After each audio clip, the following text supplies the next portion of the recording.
Yeah, sure. I'll figure something There'll out. be something funny in there. Probably just be Mark with saying 12 inches of pleasure with lots of echo on it. 12 inches of pleasure.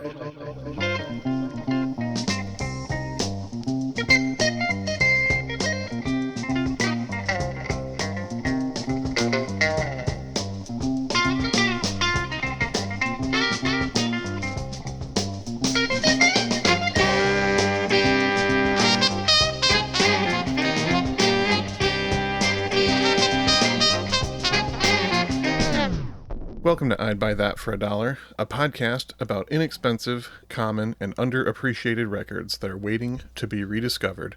I'm your host, Sean Hartman, producer of the upcoming Chas Jankel box set featuring 4 previously unreleased albums, including his tribute to The Clash, Rockin' the Chazba, his reflections on the Vietnam era, Chasualties of War, his concept album about a man who gets trapped on a deserted island, Chazed Away, and, of course, his unreleased Halloween novelty album, Chazper the Friendly Ghost.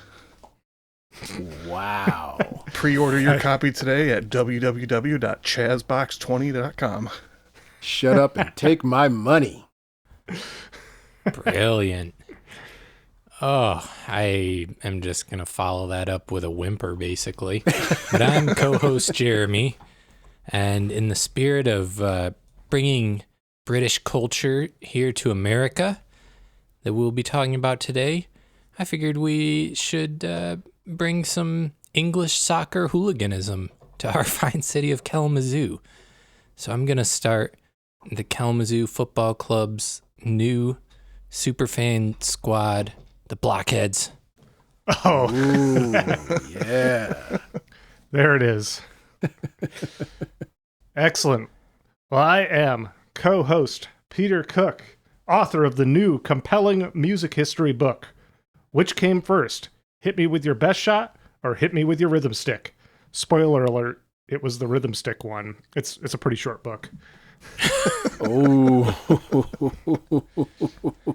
Is that more of a tweet or just a book? It's a book? Yeah, somewhere in between. Okay. All right. And we have with us a very special guest, back for the second time, Mark Weathersby, a.k.a. DJ Mahogany. Welcome, Mark. Well, thank you guys for having me. Once again, my name is Mark Weathersby, owner of Chasanova Juice Bar, where everything costs $1.09. Boy, do I have a sweet array of flavors for our listening audience. Come on down to Chasanova Juice Bar. Love it. Wow, that was one of our better guest ones we've ever had. Well done, Mark. Well, thank you, gentlemen, and thank you for having me back. It's really good to interact with all 3 of you. Thank you so much. Yeah. Yeah, well, my thirst feels the need to be quenched. What did you bring us to do that, Mark? Well, to quench your thirst today, I brought you guys a great, fun album from an artist by the name of Chas Jankel. And the name of that album is Questionnaire. That's its US title. Its UK title was Chasanova. And it is a record I discovered in a dollar bin at a defunct Atlanta, Georgia store called Full Moon Records. And man, this album surprised me in the most wonderful way. It is such a fun album. And this whole album, actually, all the songs, just makes me want to get up and shake my booty. I just love it. I love it. Yeah, this album surprised all of us too, and we'll get into that. But where do we want to start to, get the people's booties shaking, Mark? All right. So the track I would love to start with is my favorite track on the entire album. It was a huge hit in the dance clubs, and it's just simply entitled Glad to Know You. Yeah, a huge hit in the States even. Yeah, huge hit. Topped the dance charts for 7 straight weeks. Amazing. A triple-sided 12-inch single. It's amazing. I dig it. I love this song. Yes. Well, we will talk more about Chaz when we come back, but yeah, let's get into Glad to Know You, Side B, Track 1.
Mark, you said this album was a nice surprise to you. I think it was a nice surprise to all three of us as well.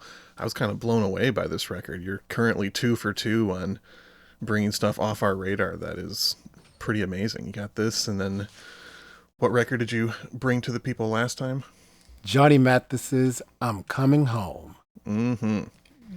Which Sean had been a doubter of prior to that. I'm sorry to call you out again, Sean. I did on the episode too. I'm not afraid to admit when I was wrong. I'm not afraid to admit when I haven't heard about amazing albums like this one before. But man, especially as a DJ, I gotta say, I gotta find this record because I know I'm gonna just play it a ton once it's in my collection. This album is just so much fun to dance to. That track specifically is such a fun track to dance to. I couldn't even sit still while we were just listening to it. I was dancing in my seat, so it's great. Yeah, and for me, dance music very easily triggers my cheesy feelings that I tend to dislike, but this, at no point during any of these songs was I like, this is cheesy. It's like really clever lyricism going on at times. And like very laid back vocals. It didn't feel over the top vocally at any point. So yeah, plus I don't know if we mentioned this yet. This is 1981.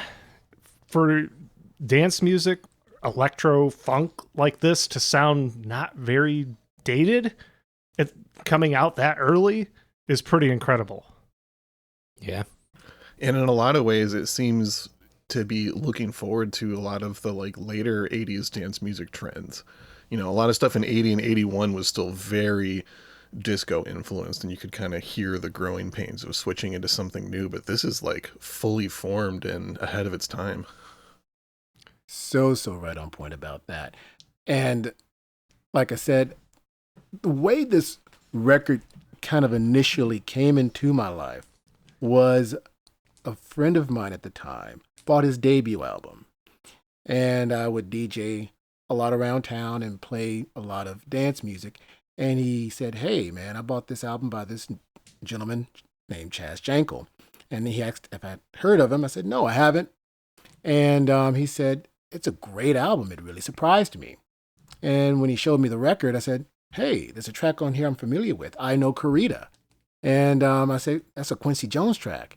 And that's when I saw that it was Chaz who originally created that song. That really blew my mind. And you guys featured the dude on one of your previous episodes as well. Yeah. We talked a little bit about Chaz on that episode because we featured that song. Yeah. And so that name stuck in my head. And when I was digging, I came across this record. It's like, hey, it's $1. Let me check it out. And I am so glad I did, because that record stayed on my turntable for weeks after I bought it.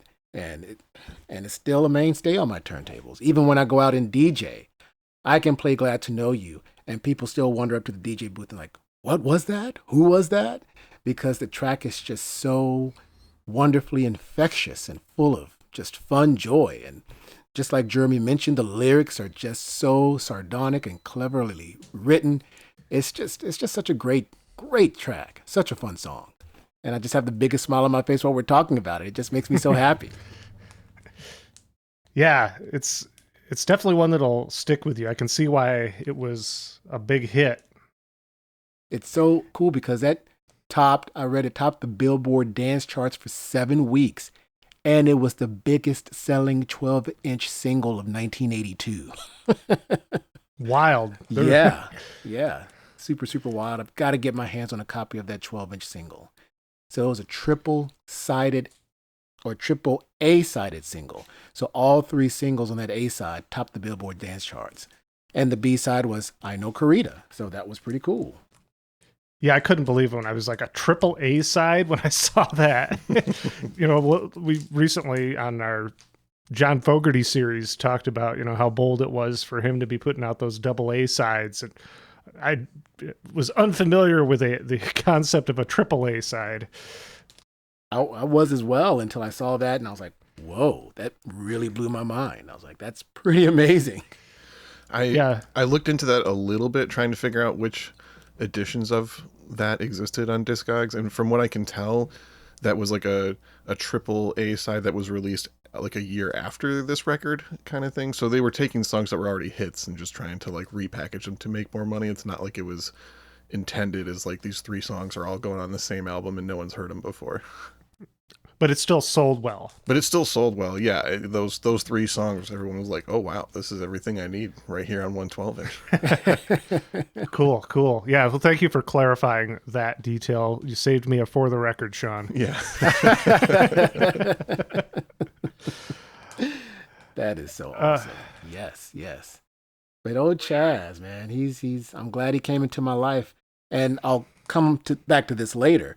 But he actually came into my life unknowingly in a very unique, wonderful, and different way. So keep that in your back pocket. I'll come back around to that later. Fantastic. Well, do we want to maybe get into another track and then talk about his background, Mark? That sounds fantastic. Let's do it. Moving right along. What are we going to listen to next? Next up, we've got one of the tracks on that best-selling 12-inch single, and the name of the track is simply entitled 3 Million Cents. Yeah, 3 million cents. No more, no less. Yes, just, 3 million. Excellent. Well, we will listen to this and come back, this very curiously titled piece, and we'll say more when we come back. Right on. We're talking a little side B, track 4, the final track on the album.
7, 8, 9,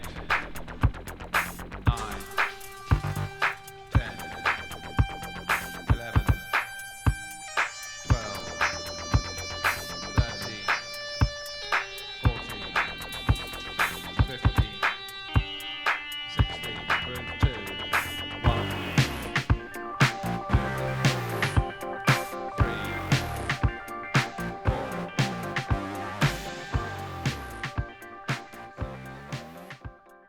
Something I found amusing about the way this track is credited on the jacket for this album, the music is credited to being written by Chas Jankel.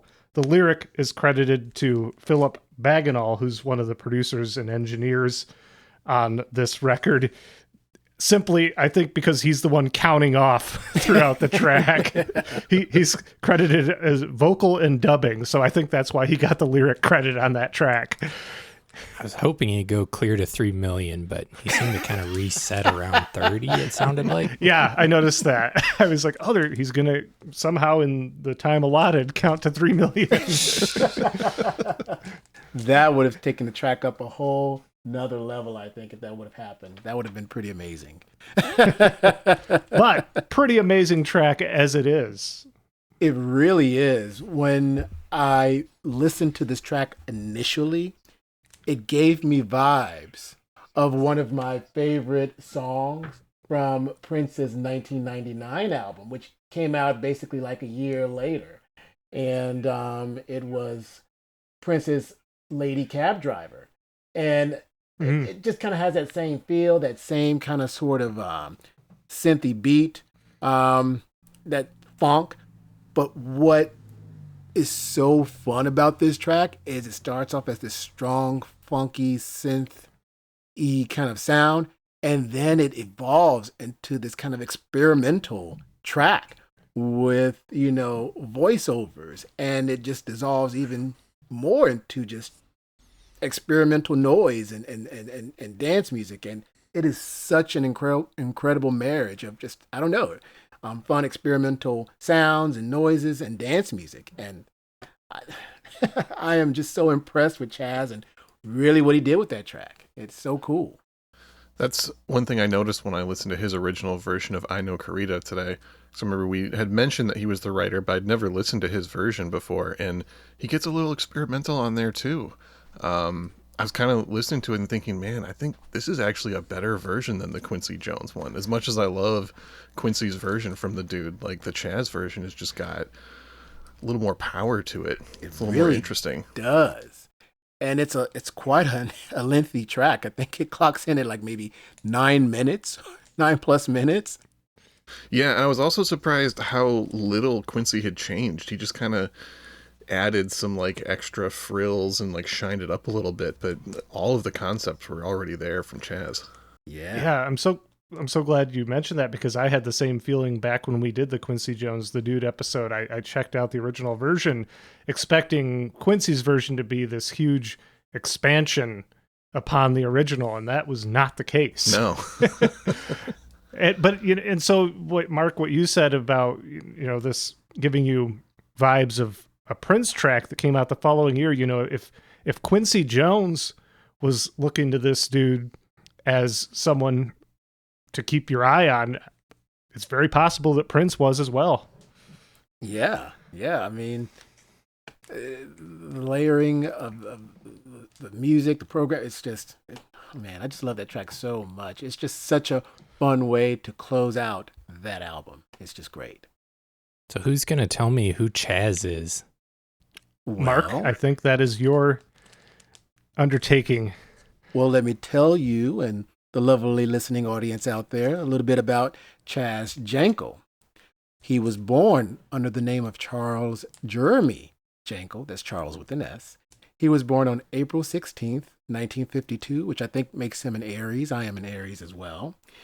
He was raised in Stanmore, Middlesex, England. And he learned to play music at a very young age. At the age of 7, he learned how to play guitar and piano.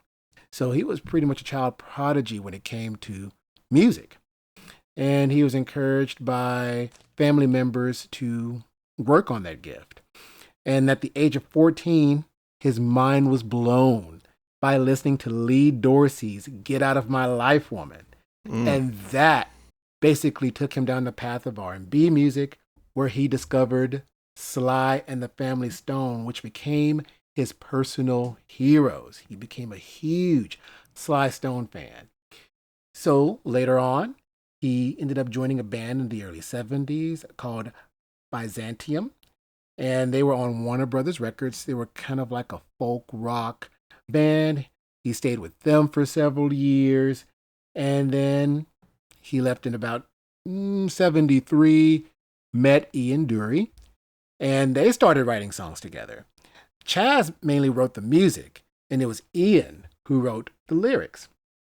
And then after collaborating, they met bassist Norman Watt Roy, drummer Charlie Charles, Mickey Gallagher, John Turnbull, and Davy Payne, and they became the Blockheads. And Ian Dury and the Blockheads were born. And they went on to have numerous hits thanks to the musical talents of Chas Jankel and, of course, the band. Chaz wrote a lot of the music and Ian wrote a lot of the lyrics. Other band members, of course, chimed in. And then in 79, while Ian and the Blockheads were on tour, apparently Chaz was with a very lovely lady. And one night, he started humming what became I Know Corita. And at that moment, he decided, hey, maybe I should go solo. And that's what he did. And he released his solo album shortly thereafter. And then shortly after that, he came out with this fine album, Questionnaire. Now, in the UK, it was entitled Chassanova, which was kind of an inside joke because his debut album was self-titled, Chas Jankel. The second album was Chassanova, which is still spelled with an S. And so the people at A&M Records, the label he was on, thought U.S. audiences wouldn't catch on to the pun. So they just changed the album title to Questionnaire and boom, released it here in the States. Just what we want in America, a questionnaire for our, rebellious music. Yes. in our party times. Yeah, he had Ian Dury and the Blockheads. He had been behind their two really big songs, Hit Me With Your Rhythm Stick and Yes. Sex and Drugs and Rock and Roll. Yes. Lots of ands in there. Two fantastic songs. I really, really love Hit Me With Your Rhythm Stick. It is just got such unique groove to it. And you can really hear Chaz's sound, the Chaz sound, as I like to call it. Well, yeah, it doesn't sound unlike what you're hearing on this album. And Yeah. it's probably worth noting Ian Dury wrote the lyrics to Glad to Know You, the first song that we featured, and on a number of the other tracks. Yeah, they still collaborated together, even when they were separated. Yeah, and the Blockheads are on here too, or at least some of the members. Charlie Charles, who you mentioned, he's on this record on the drums. And Norman Watt Roy is on the bass. Listening to these tracks, his bass playing is on point. On point. Great, great bassist. Yeah, I guess I saw that he also worked with The Clash. He's all over Sandinista and Wow. Cut the Crap. Yeah. And he worked with Nick Lowe and Roger Daltrey from The Who as well. Oh, geez, I didn't even know that. Yep. Norman Watt Roy, a bassist to be reckoned with. Wow, that's pretty awesome. That's really, really cool. I dig that. I had no clue. That's why I love being on this show, and that's why I love listening to this show. I always learn something new. So that's pretty awesome. When I was reading up on Chaz, I was pretty surprised to see that he was in Ian Dury and the Blockheads. It's a band I haven't really listened to that much. I mean, I know they're associated with like the stiff records and pub rock scene, which is not something I've ever been huge into, so I haven't like listened to a bunch of those bands, but I was also pleasantly surprised in listening to them. And like you said, like they're rock songs, but you can still hear that really funky guitar style that he's got going on. I thought it was really cool to listen to them in the context of hearing his solo work first. It's quite amazing, and if I'm not mistaken, I think Chaz helped Ian with one of his solo records around the same time he was working on Questionnaire, between the debut album and Questionnaire. And I think they worked at Compass Studios with Sly and Robbie, which you guys have mentioned on several previous episodes as well. Oh, yeah. Yeah, that's becoming a regular mention here on I'd Buy That for $1. Yeah.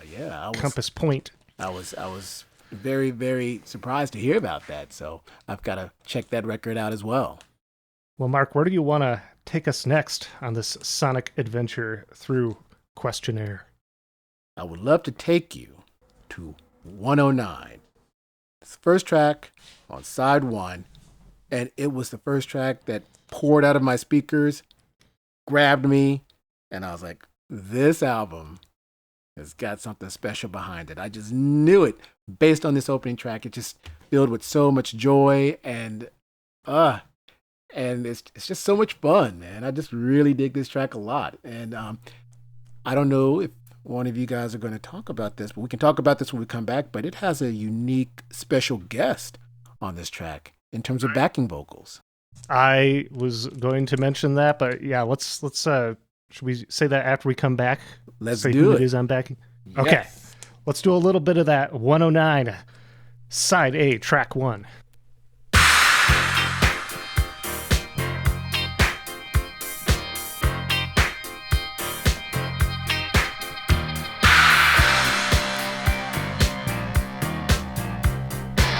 Too many times, just when it's getting hot, I turn to stone and nearly blow the lot. Don't ask me why, I'll tell you the reason. Who is the one who gives me such confusion? The music cries inside my brain. Too many times, it feels like pain. Sometimes I wonder if this guiding passion will be the death of a single-minded person. Oh, give me something I can't remember. Oh, give me something I won't dismember.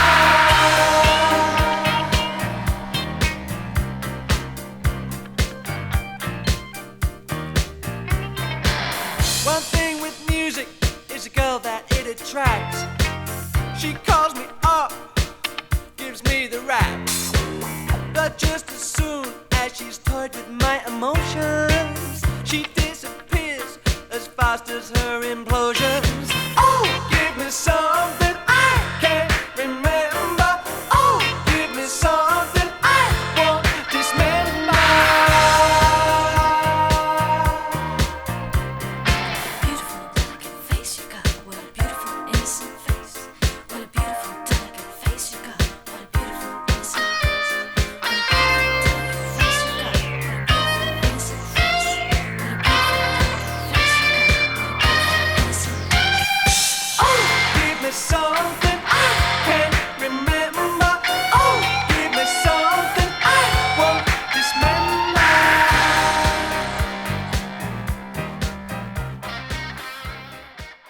Right on. That is such a fun opening track. 109, Chas Jankel with backing vocals by a lovely young lady named Laura. I never know if I'm pronouncing the last name correctly or not. Weymouth, whose sister is Tina Weymouth from the Talking Heads. Exactly, and both of them were in. The Tom Tom Club. You got it. Yes! What do I win? I thought that was so fitting and so cool when I saw that. I was like, whoa. I was like, that is so, so cool. And she's kind of sprinkled on this album a little bit. And the reason that she sprinkled throughout this album is because they were dating at the time. They were kind of a bit of an item, Yeah, you know? So that's pretty cool. Chaz was the man in the club scene. He was. He was an attractive dude, man. He was a pretty handsome gentleman. So I can see why Laura was like, Chaz, what's up? You know, I would have been like, Chaz, what's up? He's a Chasanova, man. He's a Chasanova. Go on. When I was putting together my list of recommended albums that we'll get to later, I thought about that self-titled Tom Tom Club record, because that's also 1981, and that has the, their big hits, Genius of Love, Wordy Rapping Hood. It's got a lot of similarities to it. It's not a dollar record anymore, so I didn't put it on the list, but definite similarities. God, that's such a great album. Such a great album. What did you guys think about this track? I listened to it for the first time earlier today, and I had, I guess, a pretty similar reaction to you, except it was just like, man, Mark's done it again. Thank you, Sean. I really liked the guitar that was like ripping sounding, but was really reserved and wasn't too flashy, I thought. I thought it was a tasteful touch on the guitar. Yep, and that's Chaz. I wanted to point out all that he's playing just on that track alone to give you an idea of just how much he's doing on this record. Of course, he's the lead vocal, piano, Wurlitzer, claptrap, Hammond, guitar, OBX, I believe that's the Oberheim synthesizer, and clavinet. That's what he's just on that track. Other than that, we had the aforementioned Norman Watt Roy on bass, Laura Weymouth on backup vocal, and one of the producers, Pete Van Hook, on the Lynn drums. So Chaz is taking on a lot of the duties on this album. Peter Van Hook, who I just mentioned, he was a rock drummer who played with Van Morrison in the late 70s and early 80s. And as a producer, he worked alongside former Zombie Rod Argent in producing many hits for British pop folk singer Tanita Tikaram. I don't know if I'm saying that right. Apparently, she was a big deal. That's really, really cool. Yeah, taking us down a wormhole, Peter. Chaz and Peter Van Hook and Philip Baganel, who I also mentioned earlier, who was doing the counting on 3 million synths, they're all credited with production on this.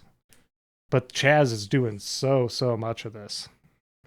That's just incredible. I love an artist who just displays his skills on an album, not just by singing and writing, but I love the skills of an artist as an instrumentalist. And he really displays some great skills on all these tracks. I wish I could have featured all these tracks, but I can only feature a few, and I'm very honored to be featuring the ones we've just featured. So, but yeah, great instrumentalist, strong instrumentalist, great dude. So what happened to Chaz after this record? So he and Laura teamed up basically for his third album called Chazablanca.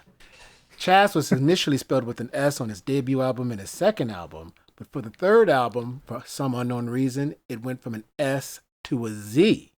I was wondering if you had uncovered the reason for that. There is nothing that indicates why the S was changed to a Z, but it is in the album title of the third album, Chazablanca, and that one didn't really yield any hits. It wasn't until his fourth album, Looking at You, that yielded a big hit. That information I told you earlier in the episode to keep in your back pocket comes back now. So Chas Jankel unknowingly came into my life via a movie. When I was a kid growing up in Greenville, Mississippi, I'm spelling popcorn. Yes. I'm spelling popcorn for some reason. Yeah. Oh, you know it's coming. My parents always said that the best babysitter they had for me and my sister was HBO. They could turn on HBO and we would watch HBO like all day and all night long. And there are movies at that time that came on that I deem, quote, HBO classics. And one movie that came on HBO nonstop is one of my favorite 80s comedies of all time, Real Genius with Val Kilmer. And most 80s movies and 80s comedies were notorious for their montage sequences. And of course, Real Genius has that classic 80s music montage sequence, and it was set to a song called Number One. And on multiple viewings of that movie, me and my sister would sing along, Number one is a hard life in the making. And we just loved that song, but we never knew who did it. And it wasn't until I found Looking at You in a dollar bin, after buying Questionnaire at a dollar bin, because I was such a huge fan of it, the needle dropped on the record.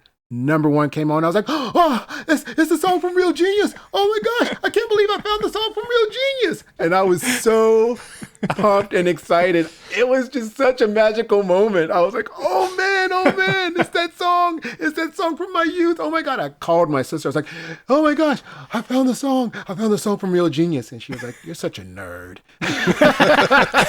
She razzed me. She was like, you're such a nerd. But she said, I'm glad you found the song though. Sadly, I did not experience Real Genius growing up. I somehow missed that one in the 80s. I of course know the notorious referenced popcorn scene. That's, I believe, towards the end of the movie. Yes. The whole house fills up with popcorn. Oh my gosh, I got goosebumps just by you mentioning that scene. It has some of the best ending credits of all time, which is everybody eating popcorn that has filled up an entire house to Tears for Fears if everybody wants to rule the world. It's just incredible. It's an incredible ending. Popcorn. Tears for Fears. Another movie. Slow Peter's motion. now spoiled for me. Oh no. I'm sorry, Jeremy. What can I do to make it up to you? Just kidding. I actually already seen that movie. Oh my gosh. I was like, oh no. I ruined it. The Val Kilmer movie that I grew up watching over and over again was Top Secret. That was one of the favorite comedies between my brother and my father and I. We just would watch Top. I think the first night that we rented it, we watched it twice in a row. And that's like the first thing I saw Val Kilmer in. You know, he's singing all throughout it. It's a fun one if you haven't seen it. It's like in the vein of Airplane and those kind of screwball comedies. Oh man, yeah. Top Secret. It's a classic. It's such a great movie.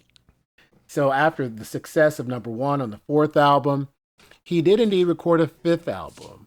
But at the time he was recording the fifth album, his mom had fallen on times where she wasn't well. So he went to go care for his mom, and a lot of songs written during that time came from a place where he just wasn't fully centered. He was taking care of his parents, and his mom was sick, and she eventually passed on. He did turn the album into A&M Records, and upon executives listening to that record, they decided not to release it. They rejected the entire album and dropped him from the label. But from that, he rebounded. He went on to score movies. He scored the movie DOA with Dennis Quaid and Meg Ryan. An underrated gem if you haven't seen that movie. Another HBO classic, Making Mr. Right with John Malkovich. He scored one of the short films in the Tales from the Dark Side movie, Cat from Hell. And he did the score for Earth Girls Are Easy with Gina Davis. I mean, come on. Such a fun movie there. After that, he reunited with Ian in the 90s, and they wrote and recorded a little bit again. He did a jazz album around 2000 that was never released. And if I'm not mistaken, he still works with the Blockheads. Ian passed away sometime in 2000. And so he just kind of continues working with the Blockheads on and off. He does a little touring, but I think he mainly remains quiet these days. I did listen to a few of his more recent singles from the past 4 or 5 years, and it had like a real dance music feel to him, kind of like a house music kind of thing. And he had like a bunch of remixes of some of his recent singles from other artists too. So he's still out there working, making some interesting stuff. He's what, 70 now? Yeah. Still going strong. And I love that his brain is still on the dance floor, still in that funk, house, groovy state of mind. I really dig that more than anything. That's awesome. Well, Sean, I'm curious, what did you find for similar recommended dollar bin heat? Well, I had 2 artists that pretty instantly came to mind when I started listening to this record, Grace Jones and Kid Creole and the Coconuts. 2 artists that we've covered previously. Exactly. There's a few songs throughout here, and some of the ways they're written, and just the guitar and the mix of dance music and a little bit of rock and pop. Just thought about those two artists a lot. Grace Jones's nightclubbing album from 1981 has the song Pull Up to the Bumper that I think has a lot of similarities to this one. And then, specifically the Kid Creole and the Coconuts, Tropical Gangsters, aka Wise Guy from 82 that we featured. And then third one, another artist that we featured from earlier in the podcast, The Human League's Dare, also from 1981. Yeah. Such a great album. That's a good one. It really is. Yeah. One of our very first episodes. Yeah, I think it was the third episode we ever did. The radiation, I work as an x-ray tech out there, by the way, everybody.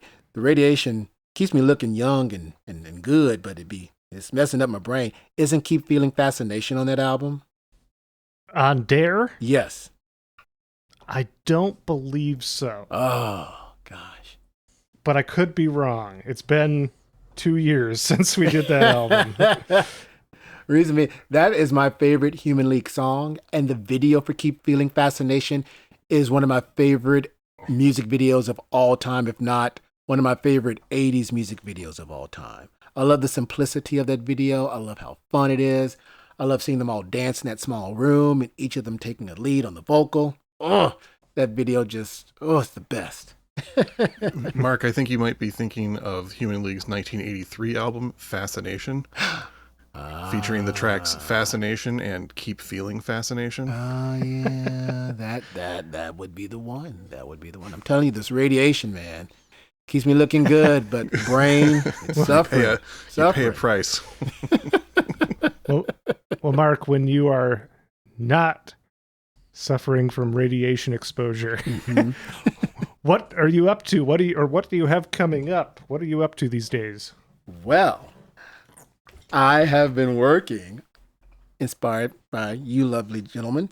I have been working on my own podcast, which is going to finally drop in September. I'm very excited.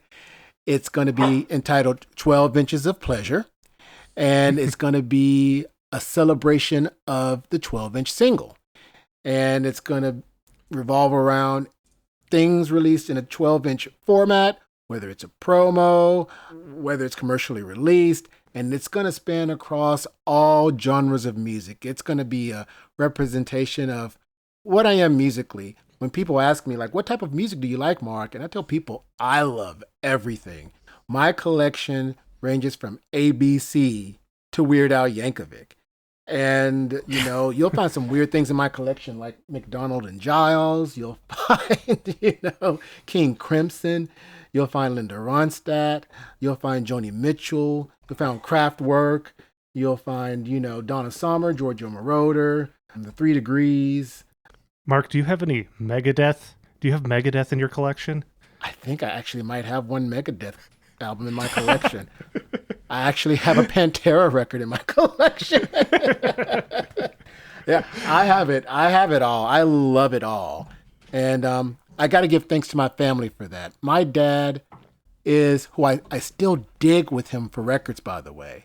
Whenever I go to visit my dad in Mississippi, we still go digging in the bins together. I got to keep an eye on my stack because he'll be looking at my stack and he's like, "Are you going to get that?" And I was like, "Well, I planned on getting it, Dad." And he was like, "Oh, okay. Well, if you want it, you can have it." I said, "Well, do you want it, Dad?" "Oh, no. It's in your stack and you can get it." I was like, "Well, Dad, if you really want it, you can get it." "Well, if you insist, I'll just go ahead and take that off of your hands and add it to my collection." But he was the one who said, "Listen to whatever you like." He never put restrictions on what I listened to or who I listened to, whether it was punk or heavy metal or rock or country or jazz. He really pushed me to embrace everything. And I'm so thankful to him and my mom for that. My mom bought me my first Carpenters record. So got to give it up for my mom for buying me my first Carpenters record. So got some pretty awesome parents. Wow. Yeah. I'm seeing how you became who you are. Yes. Well, where can people find 12 Inches of Pleasure and when will it be available? 12 Inches of Pleasure will drop in September. Please follow me on Instagram. I'm under the name DJ Mahogany, all one word, which is DJ Mahogany. Please give me a follow and look out for details. It's going to be coming your way very, very soon. Well, we're very much looking forward to it, and we'll be sure to hype it on all the I'd Buy That for $1 social media as well. Oh, well, thank you guys so much. And once again, thank you so much for having me on the show. This is one of my favorite podcasts to be on. I'm such a huge fan. I'm thankful to all of you guys for everything you do. Your Patreon is amazing. I'm a top tier subscriber. I get records from the crew every month. It's pretty awesome. The dogs here are excited too, as you can hear. They're excited about the Patreon subscription. Patreon.com/I'd Buy That podcast. There are different tiers of your Patreon that you guys can, subscribe to. So please check out these guys on Patreon. Lots of special content on their Patreon, lots of awesome special bonus episodes. And listen to some of these great previous episodes, man. Some great guests on this show. My friend Leora, who's been on a couple of times. Taylor is such a great guest as well. And you guys bring the most awesome records to the table. I really learn from you guys every episode, and I'm so thankful for that. So thank you. Well, for anybody that's made it this far into the episode and was on the fence of whether you wanted to get into another one, Mark's telling you it's all worth it. Dive in. Yeah. It is all worth it. You guys are the jam. Mark, would you care to tell us the last selection from this fine 1981 record by Chas Jankel, Questionnaire, Yes. that you have chosen? It's a nice little nifty groove. The name of the track is Boy. Backing vocals by Laura Weymouth. It's just got this nice little groove to it. It's got members of the Blockheads playing on it. And this is a special dedication to a sweet man in my life, DJ Whiz Bang Novelties, the groovy dude. And I just love this track. I love the smooth, kind of funky groove this track has. And that's all I got to say. If that's all we got to say, then we can get right on out the door here.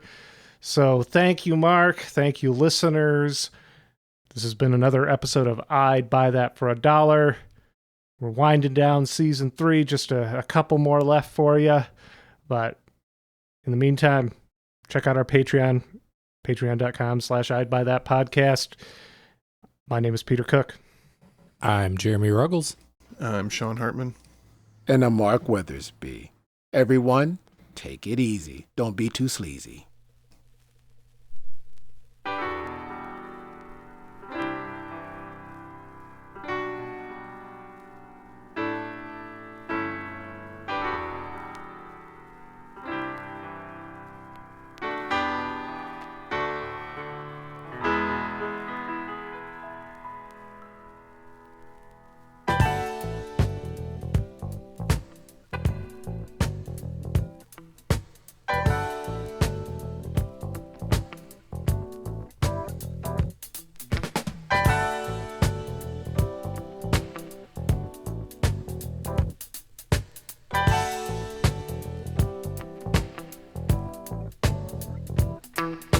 I just want your love, boy.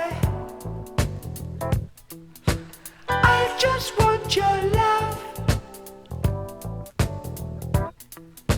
I just want your boy. I just want your love.